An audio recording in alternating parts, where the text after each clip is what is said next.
என்னடா நினைச்சிருக்கீங்க? ஏதோ ஒரு 2-3 வாட்டி தோத்துருச்சு ஆர்சிபி.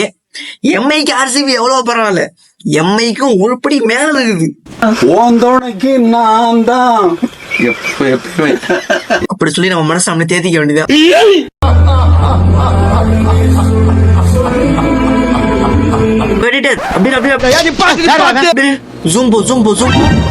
அந்த பொண்ணு எனக்கு தெரிஞ்சு ஆர்சிபி அந்த பொண்ணாலதாங்க தோத்துச்சு. ஈசாலா கப் நமது, ஈசாலா கப் நமது, ஈசாலா கப் நமது.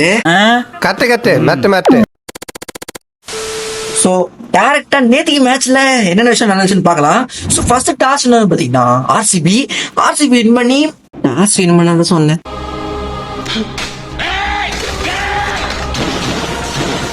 பவுலிங் சூஸ் பண்றாங்க.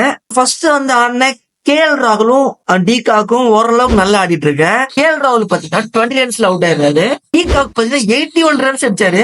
அப்படியே நெக்ஸ்ட் டேஸ் வரவங்க அப்படியே லைனா அவுட் ஆயிட்டே போவேன்.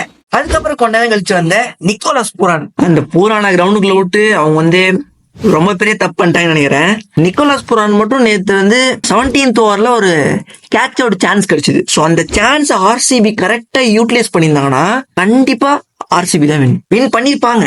அப்புறம் கேட்டா பாத்தீங்கன்னா 181 அப்படின்ற ஒரு ஸ்கோரை பாத்தீங்கன்னா எல்எஸ்டி ஆர்சிபி கொடுத்தாங்க. நெக்ஸ்ட் வந்து ஆர்சிபி பேட்டிங் ஸ்டார்ட் பண்ண கோலியும் ஃபேப் டியூல்ஸ் செமையா ஆடிட்டு இருந்தாங்க. கோலி வந்து ஒரு 22 ரன்ஸ்ல அவுட் ஆனாரு. அதுக்கப்புறம் எல்லா பிளேஸ்க்கும் தேவையான அந்த மொமெண்டம் கிடைக்கலையான்னு தெரியல. அடுத்து வந்து எல்லாரும் லைனா அவுட் ஆயிட்டு இருந்தாங்க. ஸோ பட்டிதார் பாத்தீங்கன்னா ஓரளவுக்கு ஒரு டீசென்டான ஸ்கோர் கொண்டு வந்தாரு.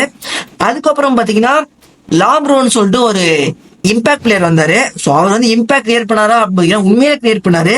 அதுக்கப்புறம் டிகே செமையா ஆடுவாரு. அவர் தான் டிகே த பினிஷர் சொல்லிட்டு எல்லாம் அப்படியே ஆர்வமா எதிர்பார்த்துட்டு இருக்கும் போது டிகே அவுட் ஆயிடுறாரு.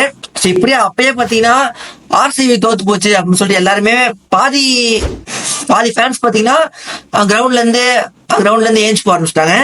சிராஜ் ஆடுறாரு, 2-3 சிக்ஸ் அடிச்சாரு. கடைசியில பாத்தீங்கன்னா 29 ரன்ஸ்ல ஆர்சிபி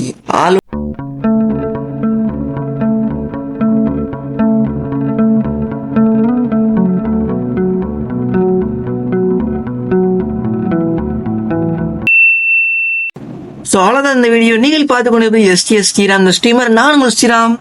நாளைக்கு பார்க்கலாம். ஈசாலா கப் நமது.